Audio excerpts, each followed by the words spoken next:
আপনাদের দেখানোর চেষ্টা করুন। হৃদয়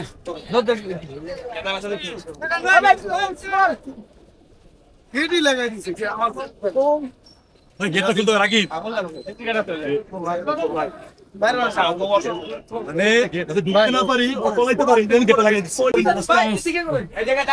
আমি এই জিনিসগুলো ওনাদেরকে দেখাইতে চাই বাজারে কর্তৃপক্ষ কেন রাখা হয়। বাজারে কর্তৃপক্ষ দেখা যাচ্ছে আপনারা উপস্থিত থাকতে এর আগে একটা ঘটনা ঘটলো, প্রতিনিয়ত তো ওনাদের সামনে ঘটনা ঘটছে। আমি আজকে নিজে সরজমিনে এসে দেখা দিচ্ছিলাম যে কি পেলাম। 10 মিনিটের ভেতরে এত কিছু আমরা দেখলাম সরাসরি।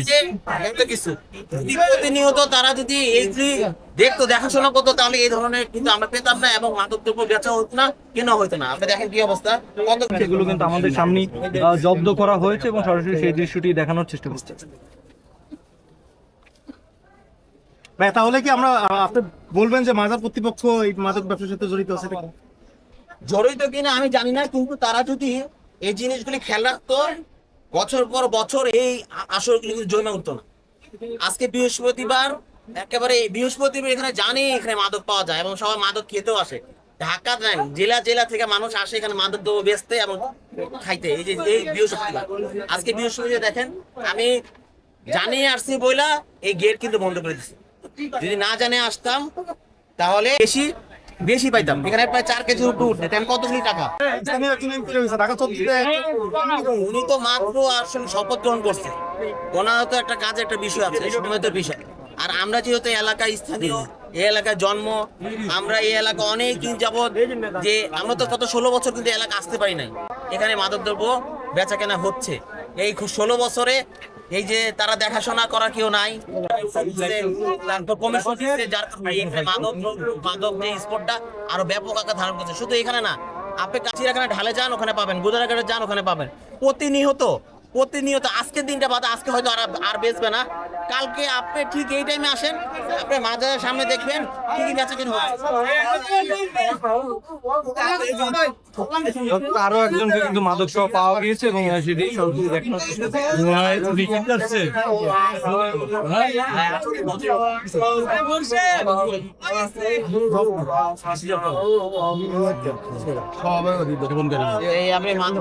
না ওখানে দিয়া একজন একবার দেখে পালা চলে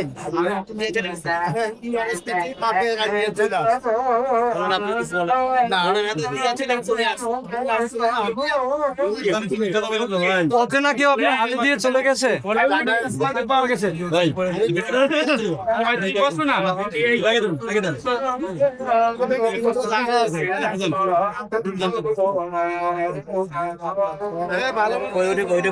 এই যে চলো আরেকজন কই।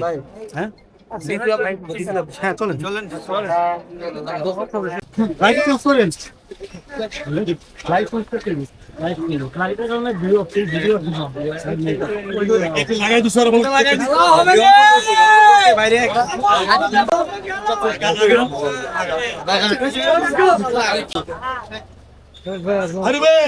বেশি লোকে কিন্তু লাগাই